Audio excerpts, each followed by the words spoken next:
Or were the people most in need of ethics? Correct. The neediest. Ethics, right?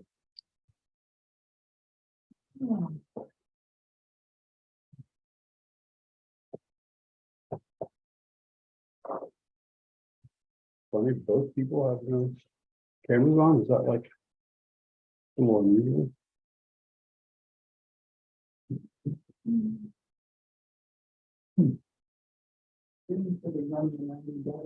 Up there, they're sharing. Hi, Sharon. Can you hear me? Okay, good. You can.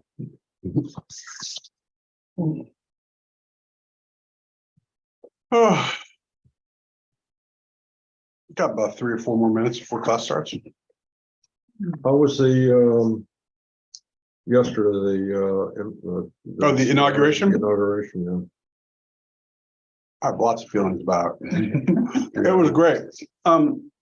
Like, Where was it at? Is it at some official city building or a county building? kind of. It was Crownsville. There's a former mental hospital. Yeah. So that's where they put the politician. And it was, but they had that a number of decades ago, they had done like basically mass unmarked graves there. People who just died, they would just kind of, yeah. And it became like a thing that they realized it, and now they kind of come back and they're and you know, and they're going to work towards you know, figuring out or trying their best to identify bodies and stuff. In any event, so it was kind of like powerful on that level.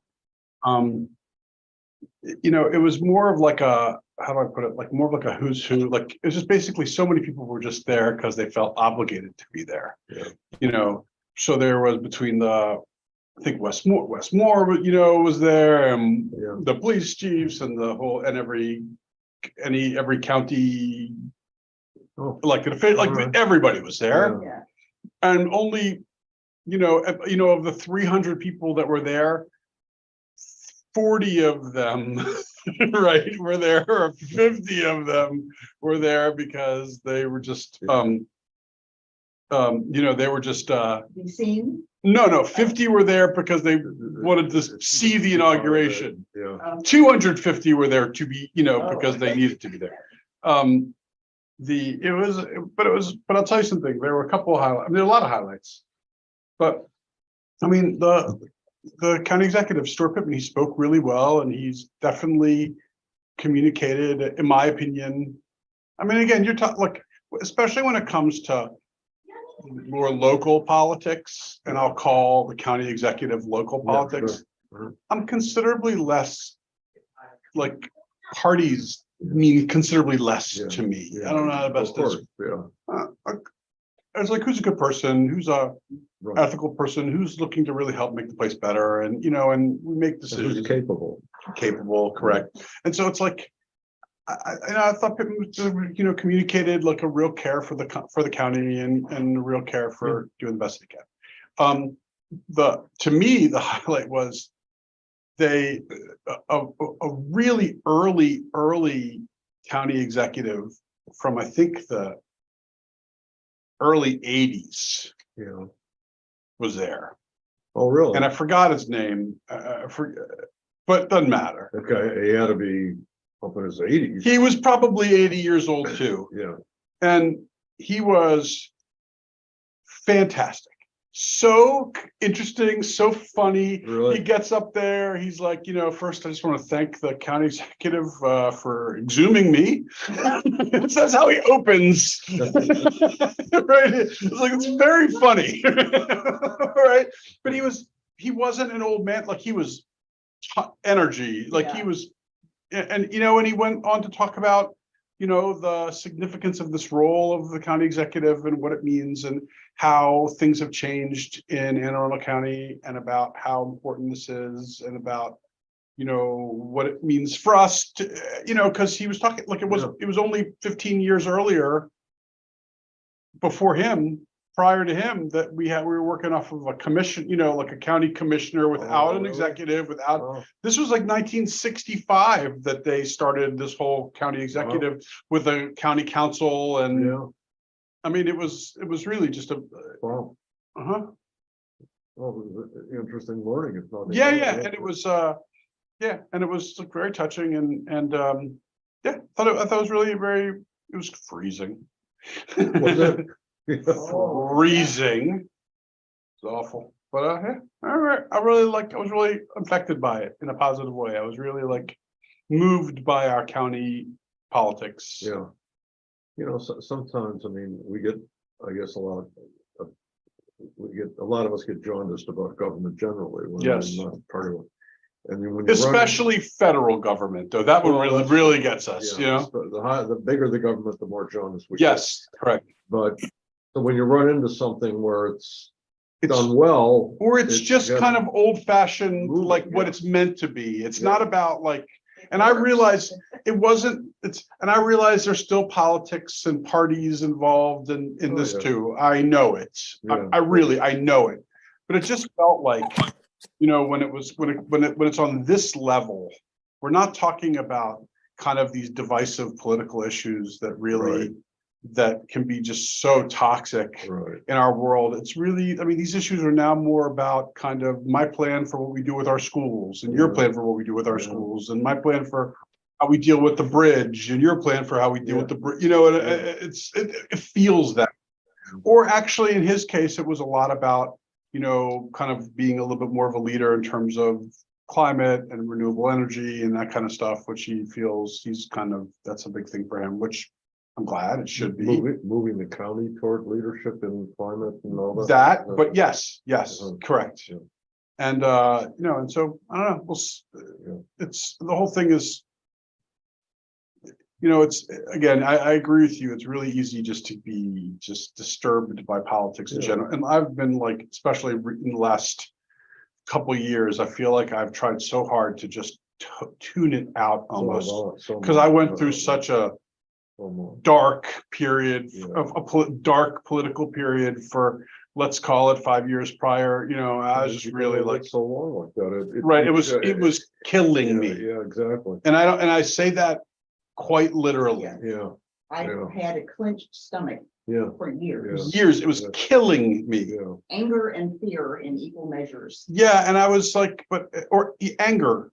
Both. And it's still out there, and we're still in this, but I had to just kind of let go for a little while, which I feel like I've been doing. And I know they had the runoff in Georgia today. Yes. I don't know. Polls just closed. We'll see what happens there. But boy, it's like it's a dark period. Oh.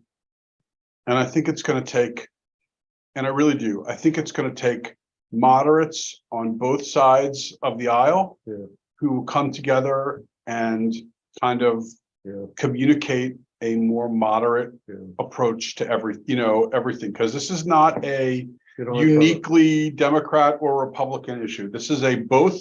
We are. I mean, I talked about the holidays. We are broken, and it's like, and I don't know what. Somehow the extremes seem to have gotten hold of both parties, but both parties, and so it's they're the more verbal ones. But so that it makes you, but so that it's, and so that it also disturbs you to but to give you a little something. when you say, "Ugh, this is so bad," then you like go, well, but wait a minute, I gotta like be careful. I don't want to go there, Exactly. right? And then you're just like, I've kind of taken trying to think in terms of a bigger picture, and I can remember in my lifetime, and from what I read, there were worse, but I lived through the Vietnam and the Nixon eras, and that was very politically charged. right. And, we had riots in the streets, and I remember I was in college at the time, and I had a summer job, and big truck. And we got to start in the Army guys are coming out with rifles and all that. But we got through it. Yeah. And here we are, and life is probably a little better now than it was in the 60s. So I hope so.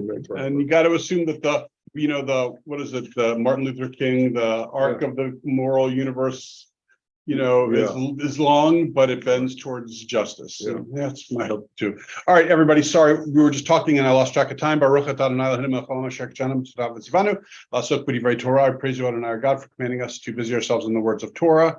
Nice to see the 2, 4, 6 of you on screen. 2 of you in this room. Obviously, we had we're having a weather event outside. So for those who stayed home in the nice warmth of your house, you probably made a good decision. For those of you who came here, as Mark says, it's probably because you were in need of a nice dose of ethics, because you're clearly, hello, Stephen. Welcome.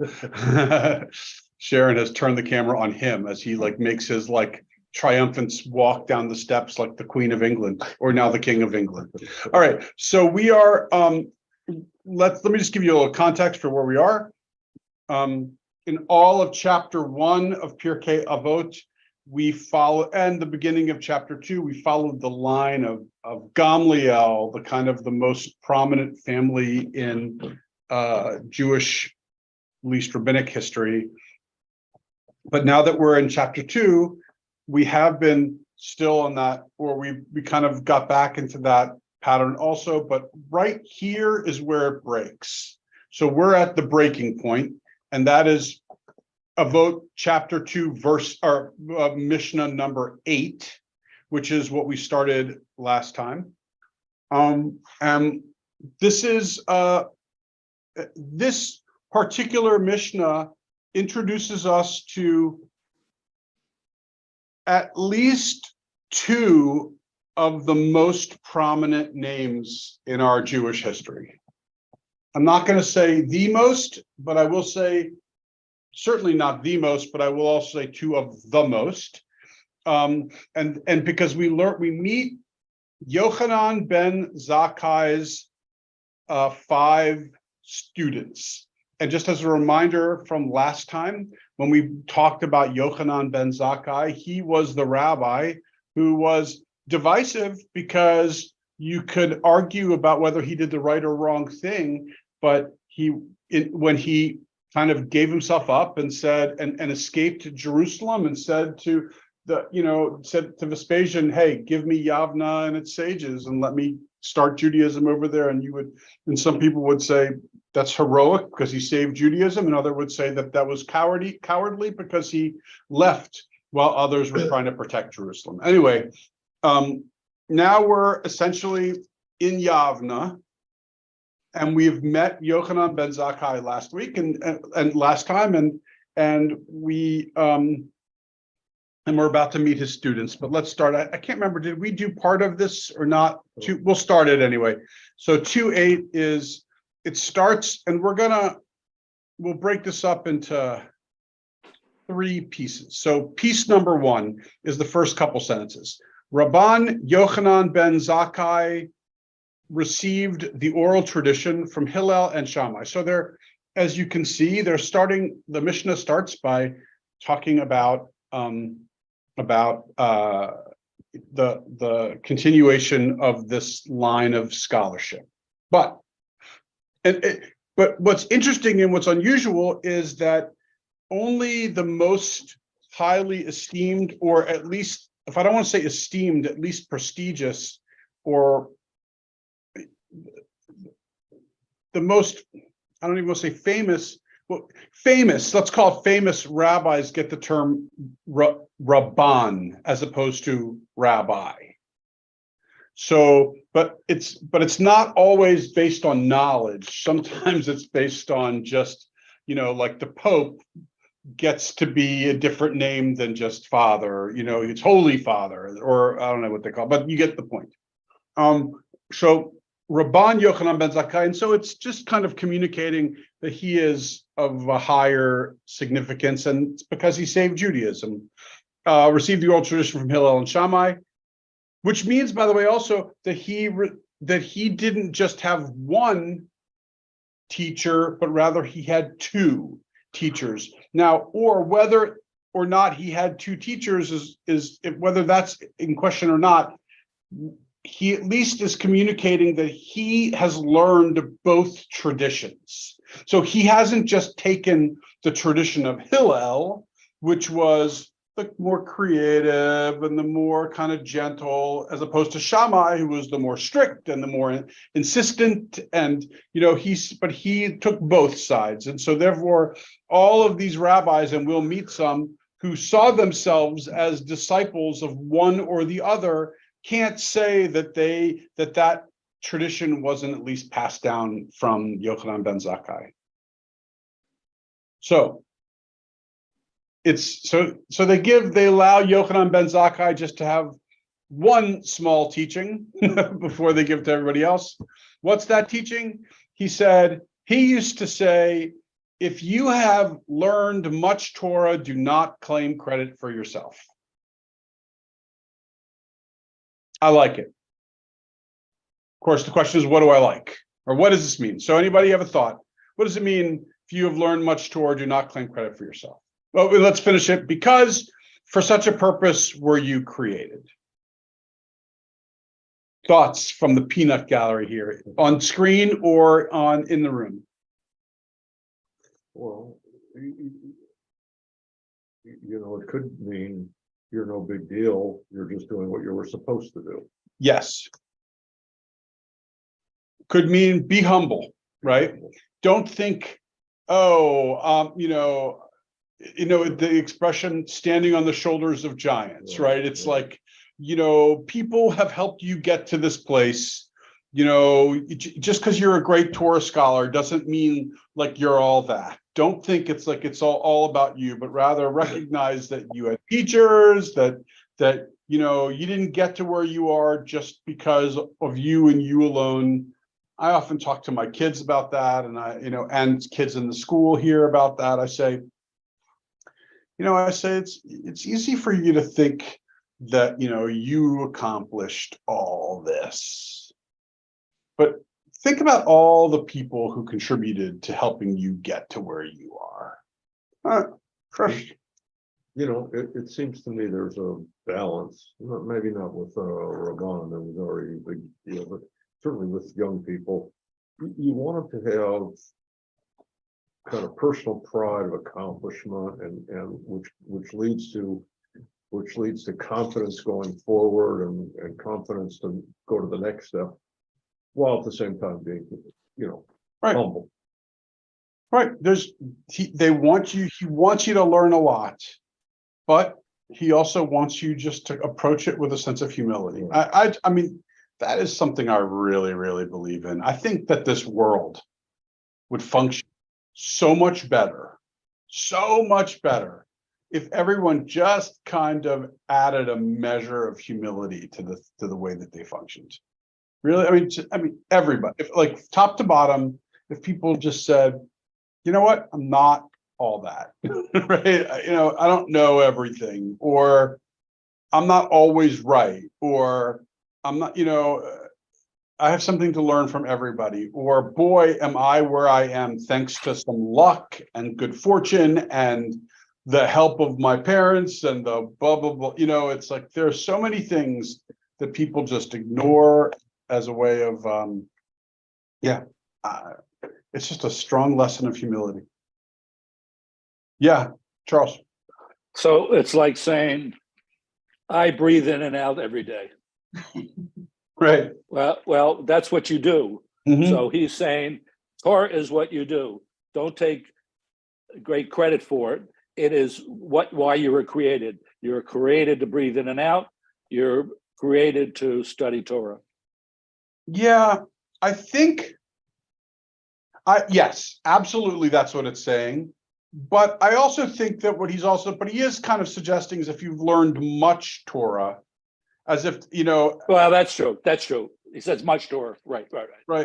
Meaning like if you've gone above and beyond, a Torah scholar needs to be humble along the way too. Yeah. And I think I agree.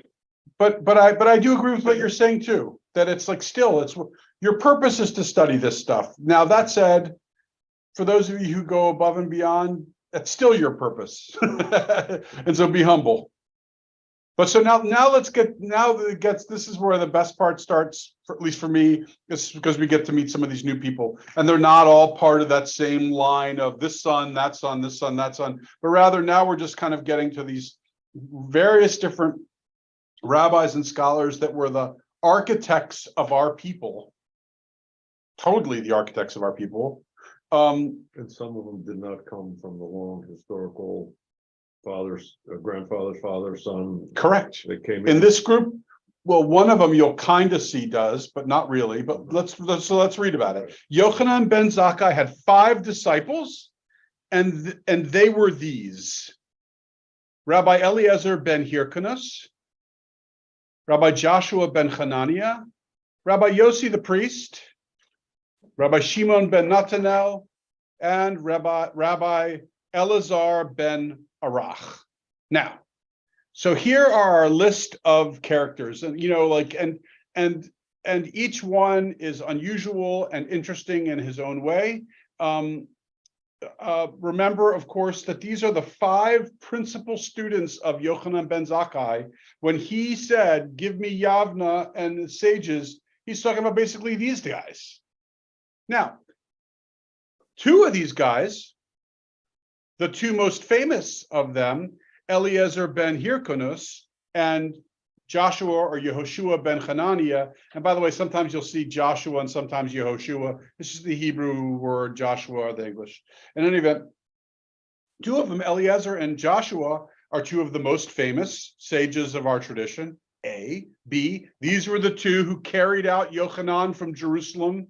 Remember when he pretended to be dead and got carried out? They were the 2 rabbis who carried him out. So they were certainly 2 of his principal students, but they're clearly not the only ones, because there's also a few others. Now, let's start with, but before we do it, Eliezer ben Hyrcanus. I'm not going to go into too much detail about these characters, because when we get to their teachings, I'll talk to them about them a little bit more. So rather, I'm just going to kind of talk to them more generally and as a group and as a unit. Trust me, though, Eliezer ben Hyrcanus and Yoshua ben Hananiah, they're going to be 1, if not 2 classes all on their own. But start with Eliezer for a moment. It says ben Hyrcanus. When you hear that name, Eliezer ben Hyrcanus, what are you thinking? Is that a Jewish name? Doesn't sound Jewish, right? Hyrcanus. Well, Eliezer sounds Jewish, but not Hyrcanus. Sounds Greek. Mary, that's correct. It is Greek. But this world and this community was influenced greatly by the Greeks.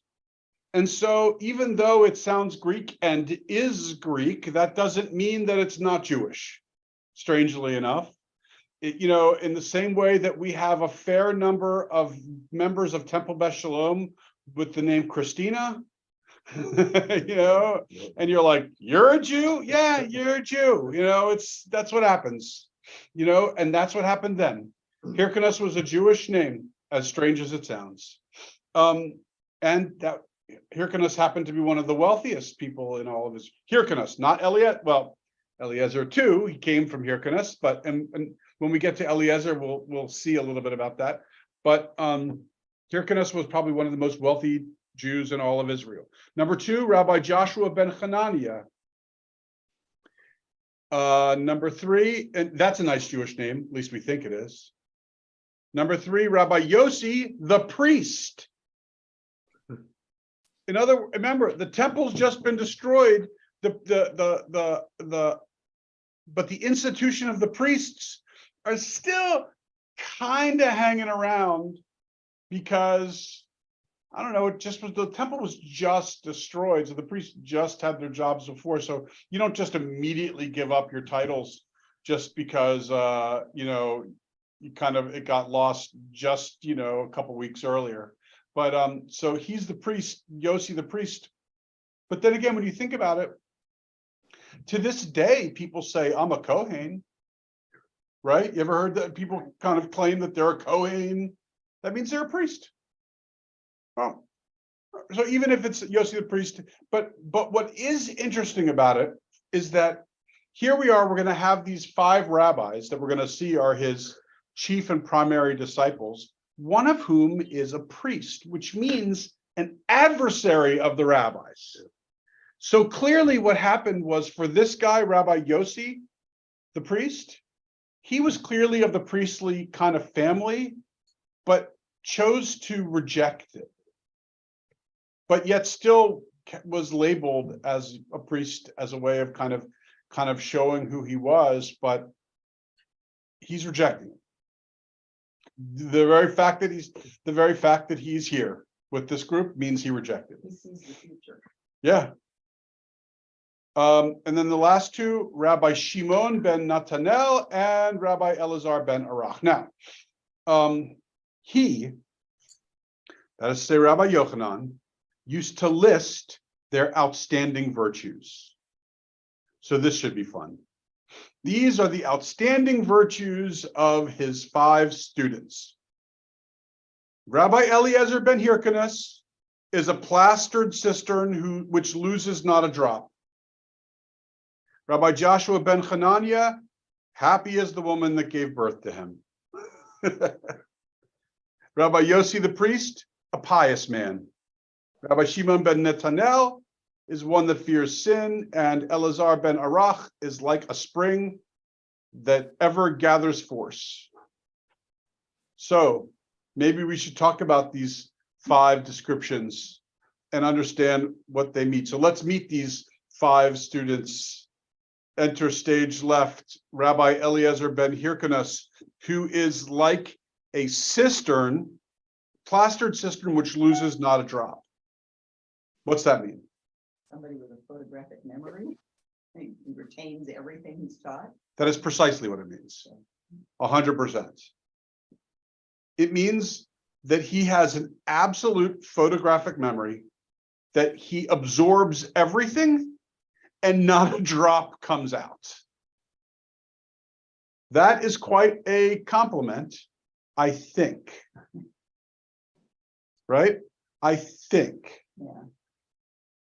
And why is that quite a compliment? I think because, allow me to read for you. Here, I'll give you. You guys get this. And I will, no, man. and I will find, I think I can really quickly, I'm so sorry, I'll find it on my screen and I will share my screen with everybody else. So let's find it here. Where is my Google? There and docs and yep. And here and there we go. All right, so let's get back to the Zoom and then share this screen.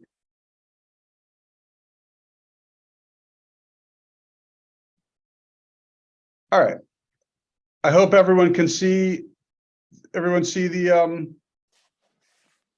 so I probably can make it bigger for you, which would be nice of me.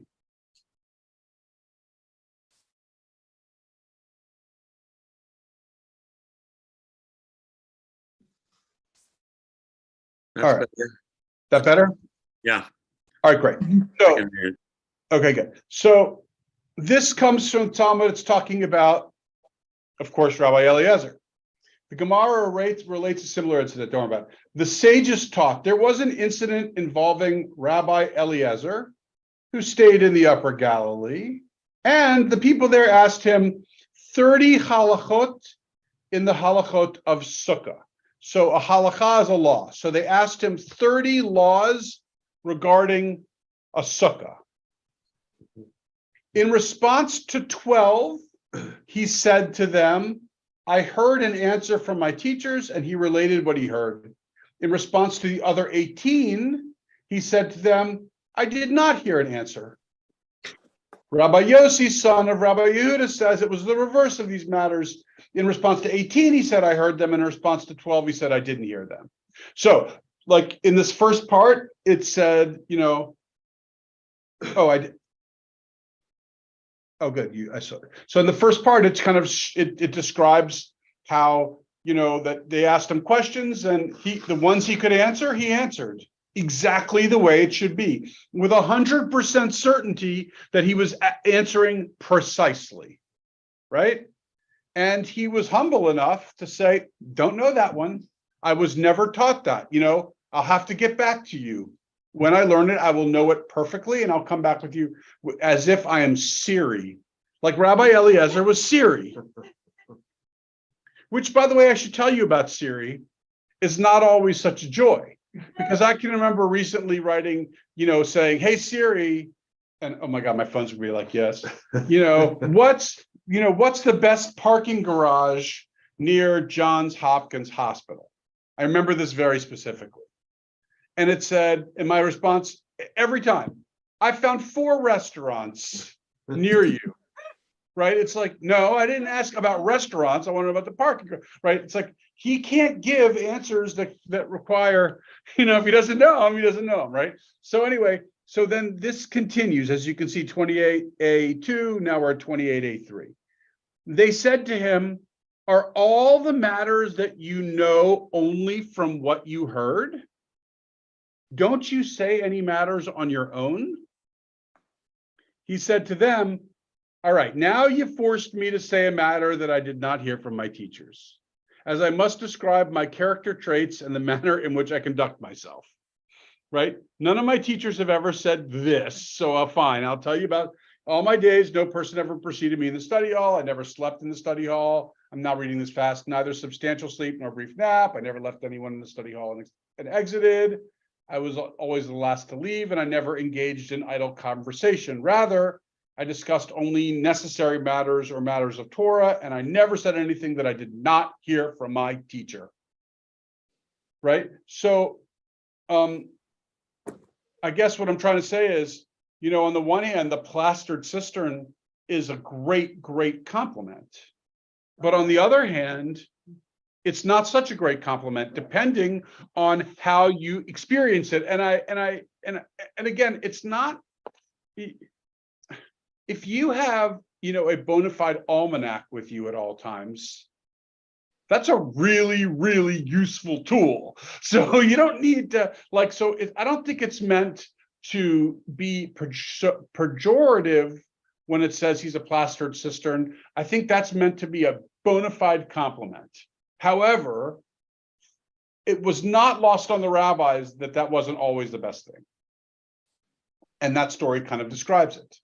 In fact, there is another story, which I'm now going to, the last part of it about Eliezer. Again, there's so much more about Eliezer. I'm not talking about any of it. I'm only referencing plastered cistern here, right?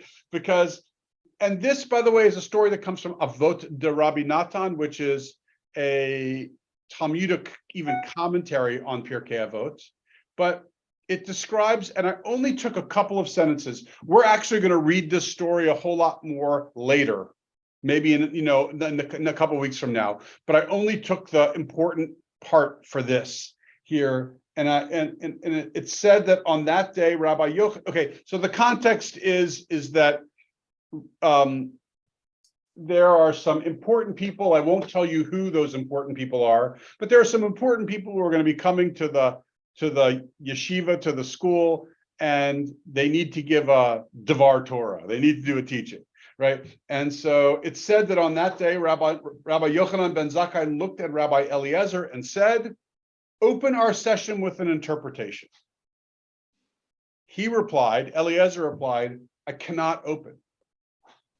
Yochanan and the other students pressured him until he stood up and opened with an interpretation that no ear had ever heard before. At every word that came out of his mouth, Rabbi Yochanan ben Zakkai would stand up and kiss him on the head and say to him, "Eliezer, my rabbi, you have taught me truth." Right? In other words, I guess what I'm trying to tell you, let me just stop share, is that, or what's really sweet about this is that in that story, which I love, you can feel the encouragement coming from Yochanan to the student who he knows is his brilliant mind, because he doesn't forget anything. He's like, "Come on, you can do this. I know you can do this. Come on, you got this. Come on, do something here, a little something original. I know it's in you." And you could feel like this beautiful encouragement happening from this teacher, which I love that story for that reason. All right, so thoughts before we move on to Rabbi Yoshua? So his reputation was basically,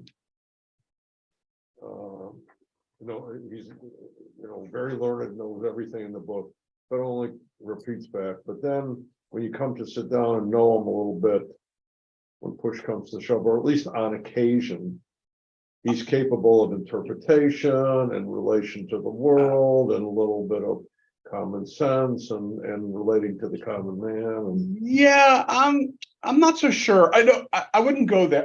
But what you're saying, I understand why you're saying all that. But I would say that this guy Eliezer was kind of like some professors I had, at HEC, which they were just like, they knew their material yeah, cold, yeah. and it was just like, this is how it is. Mhm. There's, and when someone would come up with a kind of a unique interpretation of something, it wasn't that they refused to listen to it, but they were just clearly uncomfortable with it. They were uncomfortable with deviating from kind of what they know, what they want to teach, how they want to teach it. And like, that's how I experienced Eliezer. Sure, he wasn't the most well-liked person. I mean, he wasn't. He just was. He was, because he was what I imagine is that classic teacher from Germany who said, there's that expression, that Yeka, who just, this is it, learn it cold, period. There's no deviating from the left or the right, and everyone respected him. And and 99% of the time, whenever there was a question, instead of someone coming up with a creative answer, why don't you just check in with Eliezer about that, because he's going to know the answer the way exactly what it should be. So let's just ask him, right? And so he was almost like the default. Everyone would just go ask Eliezer, because he's Siri for us. But of course, that comes at a cost, because if you're just regurgitating stuff that you've heard before, it's like catechism, right? You hear about Christian catechism, and it's like, this is what it is, no deviation, don't question anything, don't come up with any interpretation, it's just this, right? And that's kind of the way Eliezer was. By the way, and I'm not going to say it. Never mind. I'll wait until the next time. No, because I don't want to talk about them except in the context of this stuff. Okay, but Eliezer's got so many other amazing things about him, which we'll learn later. So the next one, Rabbi Yoshua ben Hananiah. So Yoshua ben Hananiah, about him, it says, what? It says, happy is the woman that gave birth to him. Right? Like, what? Like, what does that mean? Right? He's just a good boy. He's so but he makes his mom happy. What's that, Bob?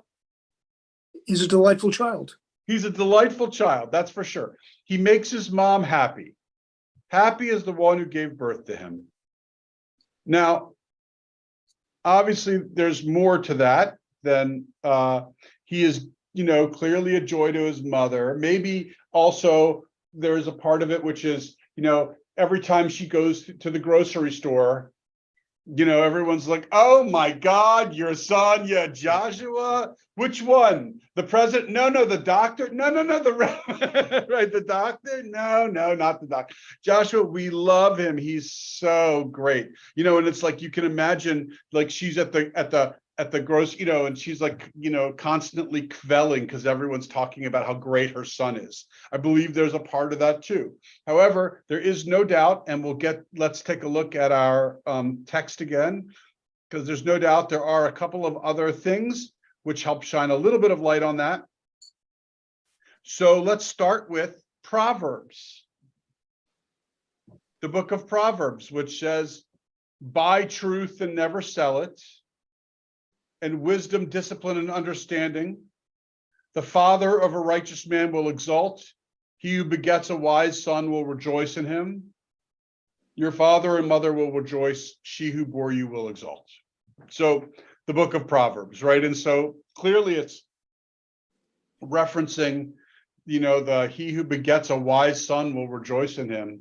And the mother, she who bore you will exalt. So clearly it's kind of referencing his wisdom. But there's probably a little bit more, and that our tradition tried to kind of explain it a little bit more. So Rashi on this verse said, when that is Rabbi Joshua's mother, was pregnant with him, she used to pass by each school of rabbis in her town and say to the sages, please pray that this child within me should become a wise sage. That's what Rashi says. Rashi is a 10th century or 9th century commentator. So long after this was written. However, the point is that his mom was, prayed that he would become a scholar, and he became one of the great scholars of all. And as a result, she's happy. Mom's happy.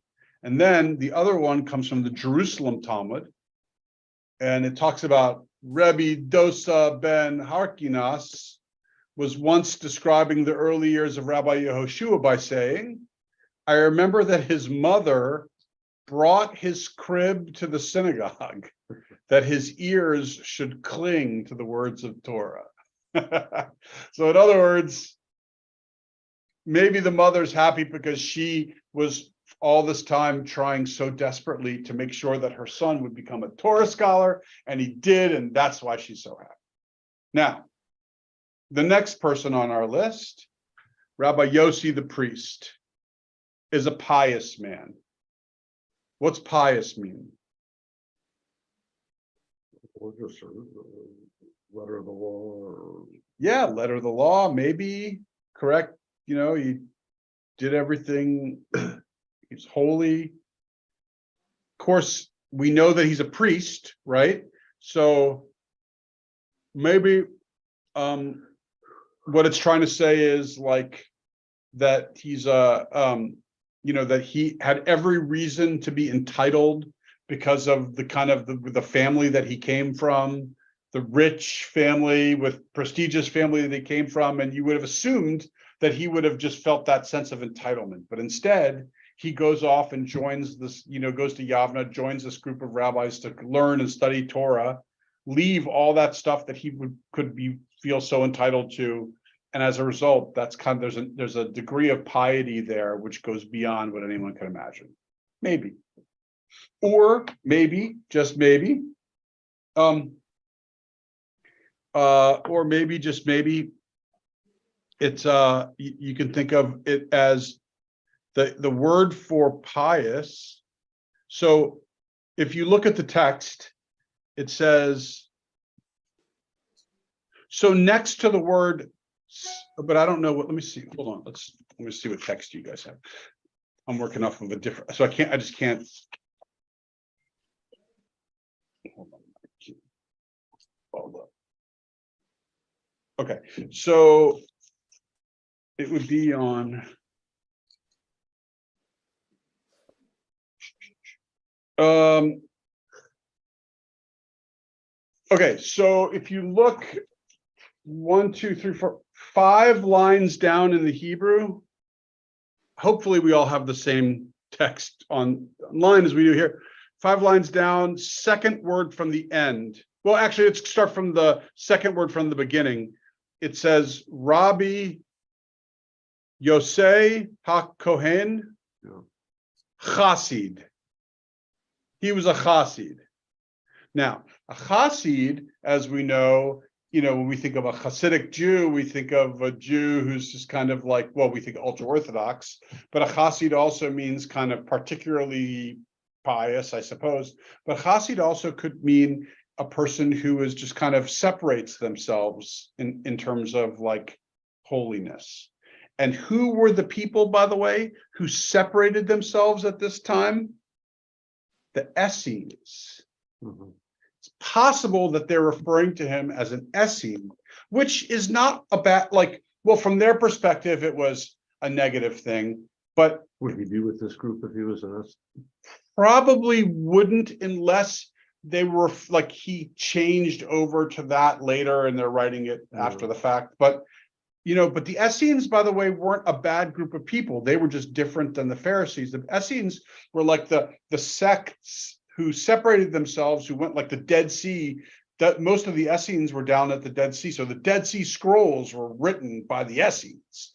They were people who believed in writing. They're people who believed in ritual purity. They were people who believed in separating themselves for just holiness of God. They were like they were just a little different.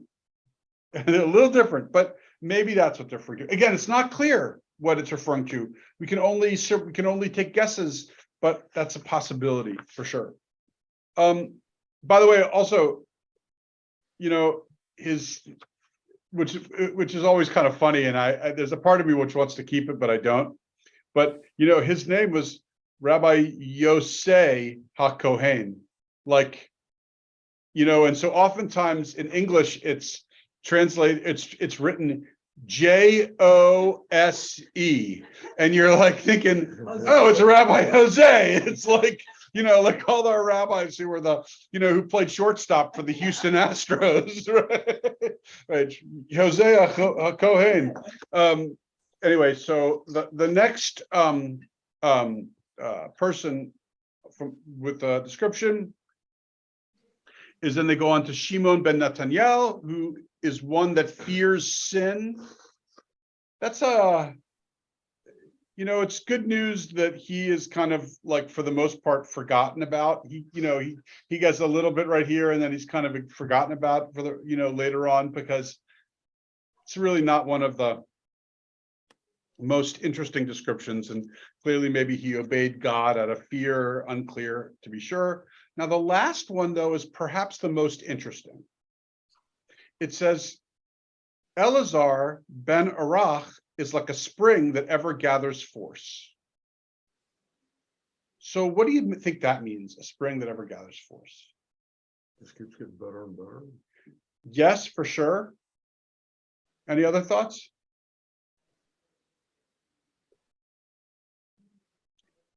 It's like, I think he's the foil to Eliezer. Whereas Eliezer is the cistern, it's keeping everything in, whereas Eleazar, it's like gushing out. Very energetic. All these new ideas and new thoughts and creative things, and some of them right, some of them wrong, but he's just gushing forth like a spring. Yeah, Bob, what are you about to say? Just about that. Yeah. And it's like, and so I think, and again, and I think, and so let's finish this, because you'll see, which is interesting, is that in just the same way that I have tried to set this up as, which one's more valuable? Which one's more worthy? And it's not clear which one is, to me. We all may have our opinions, but it's not so clear which one, because think about it. And this is the argument between Hillel and Shammai, which is it more important to make sure we have a secure transmission of our tradition without all the crazy flourishes? Here's it is, but let me say it this way. And really, there's no right answer to this. But if we said that Judaism in the 22nd century was either going to be defined by Reform Judaism or Orthodox Judaism, which would be the one that you think would be worthy? And again, I would, as a Reform rabbi, of course, I'm like Reform, right? The one that is open and honest with our tradition, the one that enables people to experience Judaism in the way that meets their needs, the way that all this stuff. But if you take away Orthodox Judaism and we have nothing to kind of respond to, then we're lost. But then again, if all you do is have an Orthodox Judaism, which is just so utterly unbending and insistent, it's only this and nothing else, we're doomed for the end. And so it's like right? It's a fascinating question about you need both, and you need both. Now, so here we are, we've got Eliezer and Elazar. Not lost on me is the fact that both of these names are almost the same. And one is the plastered cistern, and I'm going to make sure that Judaism is exactly the way it's supposed to be in the next generation. And the other one is saying, I'm going to overflow this fountain with everything I can gush out, all new, creative, thoughtful ideas, and we'll see what happens, right? So what happens? He says, Yochanan used to say, if all the sages of Israel were on one scale of the balance, and Rabbi Eliezer ben Hyrcanus on the other scale, he would outweigh them all. Right? So what he's saying is, what Yochanan ben Zakkai is saying is, The cistern. the cistern is what is the most important, and all these other people are just flourishes. Right? Heavy, each one doesn't even equal. Now, but then it says, Abba Shaul said in his name, if all the sages of Israel were on one scale of the balance, and Rabbi Elazar, I know it says Eliezer, but it's, excuse me, let me rephrase that. If all the sages of Israel were on one scale of the balance, and Rabbi Eliezer ben Hyrcanus also with them, and Rabbi Elazar ben Arach on the other scale, he would outweigh them all. So Abba Shaul is saying, no. Elazar ben Arach and his style is more weighty than all the other ones combined. Isn't that interesting? But there's one little, oh, by the way. Who that's Abba Shaul who said it, but Abba Shaul didn't. He said it in his name. In other words, Abba Shaul is saying, no, this is what Yochanan ben Zakkai meant. He didn't mean Eliezer, he meant Elazar, right? It's like Abba Shaul is the old the historian who was around at the time of Yochanan ben Zakkai, and also living at the time when this Mishnah is being composed, 100 years later, and he's sitting there going, no, that's not what he said. He said it was Elazar, right? And they couldn't remember who it was, and so they put them both in. But that very fact that they have both of them in speaks, I think, to what is fascinating about this, which is that of these original sages, these two styles of learning or teaching or experiencing it's kind of unclear which one's the right one, which leads us to say maybe both. You need to have both. It's kind of like the Shammai and Hillel. It's exactly They're like really Shammai and different, but you really need both. You need both. I think, Continuity and one for life. Right, you need both, one for continuity, one for life. And yes, this is basically and maybe that was it. It was like this whole thing about Hillel versus Shammai. And I should tell you, and Bob, I know you want to say something, give me one more second. I can tell you with certainty that Rabbi Eliezer ben Hyrcanus was a devotee of Shammai. And he would have his own students who would become the line of Shammai. And on the other hand, you've got Elazar ben Arach, but Elazar ben Arach kind of goes out to history. It's Yehoshua ben Hananiah, the other great sage, who will then take on the mantle of Hillel. And so now you have, again, it won't be like a fierce, like it won't be any hostilities or anything like there kind of may have been in that early period. But now it's really just, it's Democrats, Republicans. We're all Americans, but some are, we have two different ways of thinking about things. So the more you talk, the more I'm reminded of. And I know Bob was going to say, we'll get Bob next. Go ahead. oh, I was just going to say that Hillel was known as a gentle scholar. Yes. And, that would fit more with Elazar ben Arak, Correct. because Elazar ben Arak preached a more, or taught a more inclusive form of Judaism. Open and inclusive. And it turns Right. out And that not hard and fast. yes, and ultimately that will be Yehoshua will take on that. Like Elazar ben Arach will kind of move off to the side, and it will be Yehoshua who becomes the new kind of torchbearer for Hillel.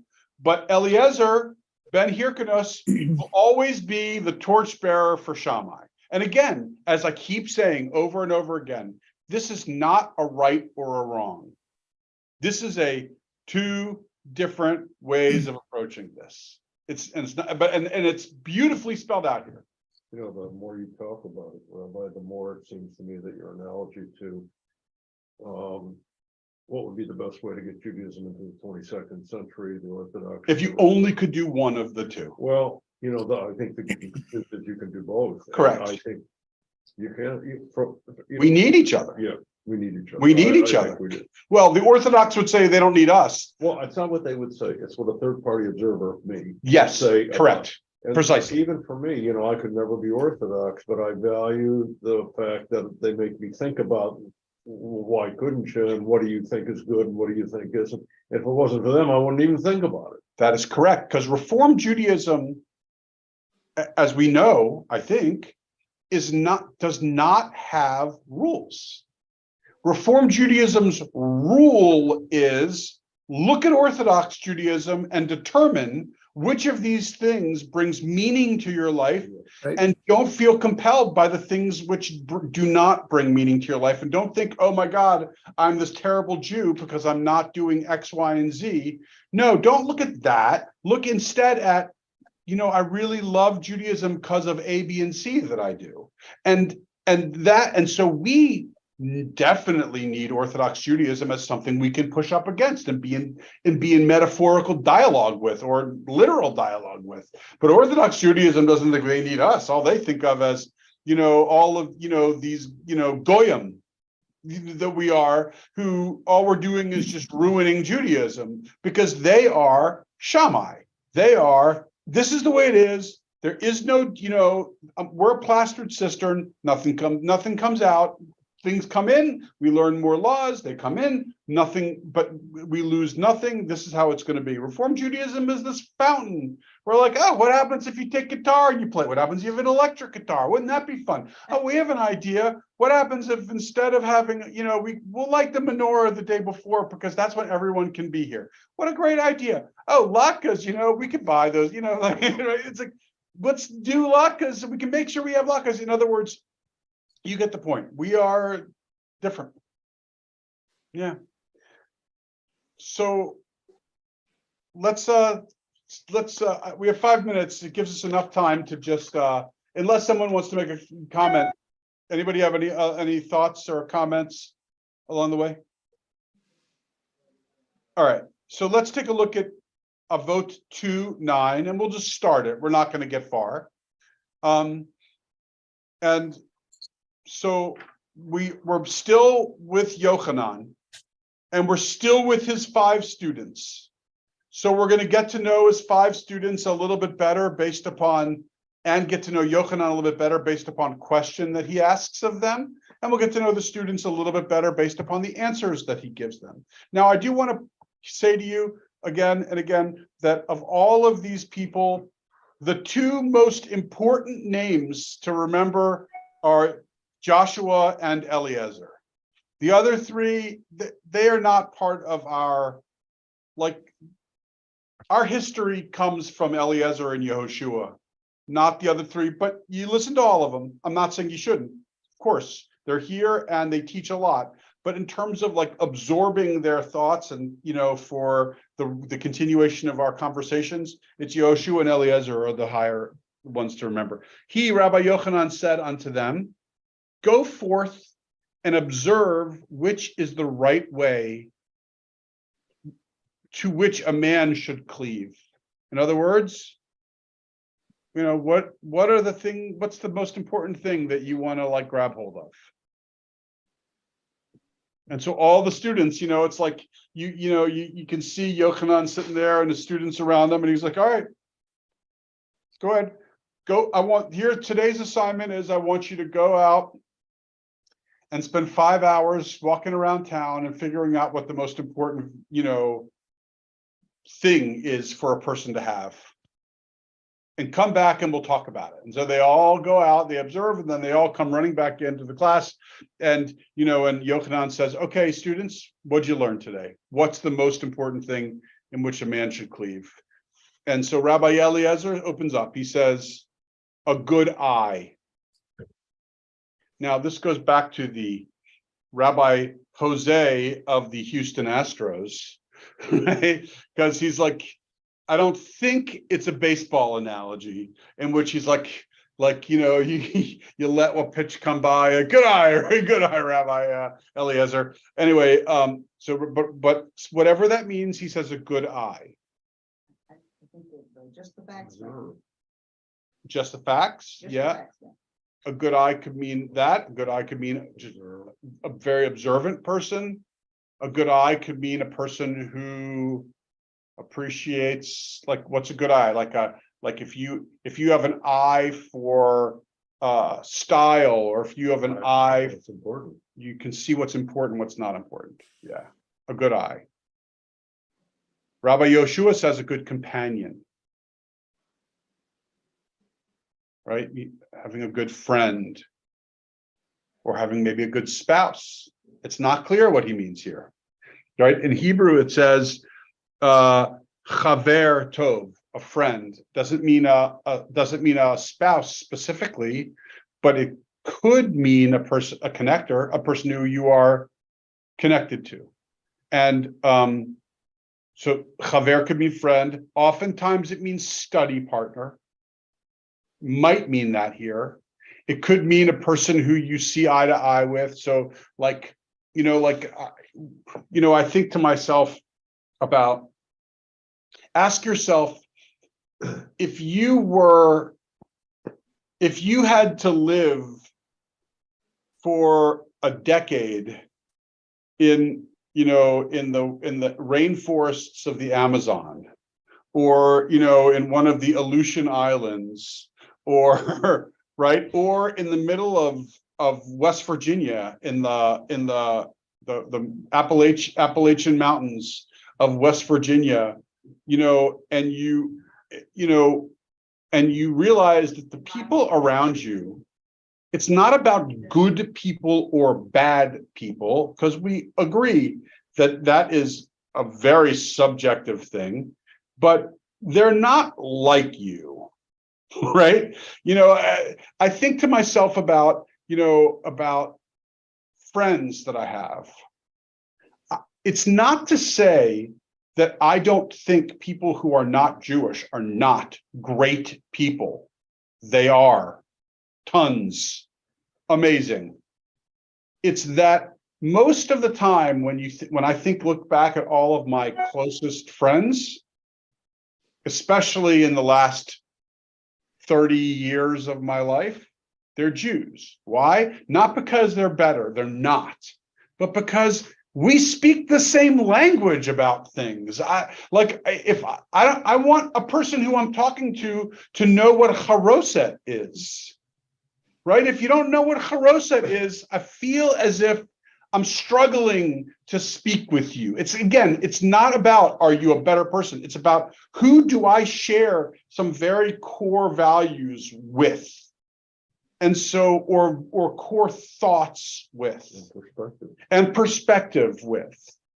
And a person who I'm friends with, I want them to know when Ye says these absurd things about Jews, that, like, wow, that's a strikingly horrible thing to be saying. And I don't want to have to explain that and then wonder if they're regularly absorbing that. Again, that is and I really want you to hear me say this. Like, over my life, I've had plenty of very good friends that I liked very much. But at my core, the people who I feel most closest to are the people who I feel kind of speak a similar language to me about these things. And as a result, it's possible that chaver means surround yourself with people who are, what's important for you. It's like that you're living in a town that has a synagogue, that you're living in a town with people that want to have a synagogue, right? That could be what Yehoshua is saying. Could be. Shimon, all right, we're going to stop. We'll pick up a Shimon next time, but and really we'll keep talking about